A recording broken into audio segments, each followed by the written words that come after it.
ठीक। तो गद्य और पद्य शिक्षण में नवाचार हम लोग पढ़ना है, तो सबसे पहले हम लोग देखेंगे कि नवाचार का अर्थ क्या है।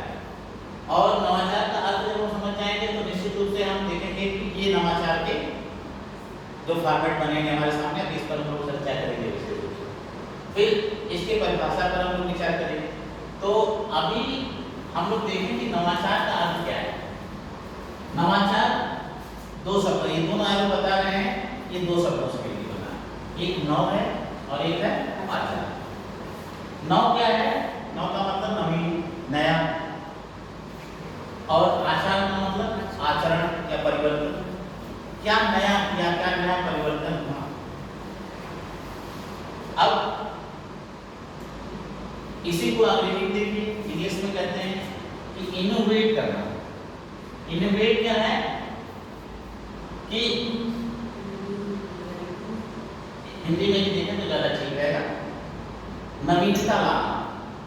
अगर हम किसी चीज को इनोवेट करते, जैसे घड़ी, मान लीजिए कि मिट्टी है, मिट्टी से घड़ा बना रहा है, तो क्या कर रहा है? मिट्टी को का रूप परिवर्तन कर दिया। ये लकड़ी का मेज है, तो कभी ये पेड़ रहा होगा, पेड़ को काट के उसने क्या बना दिया? नया रूप परिवर्तन कर दिया।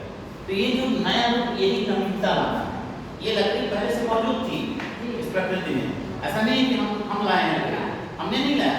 लकड़ी पहले से हमारे पास थी, उपलब्ध थी।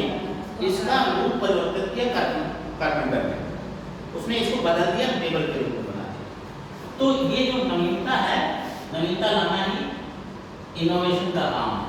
और टू मेक चेंजेस, जो परिवर्तन हम लाते हैं, एक परिवर्तन जो लाते हैं वो इसको कहते हैं चेंज करना। शेप में उसके हमने परिवर्तन कर दिया, और ये सब मिला के क्या हो जाता है? इनोवेशन। यही आविष्कार, यही नया, ठीक है। और इसी को हम कह सकते हैं कि यही नवाचार भी है, यही नवीनता है।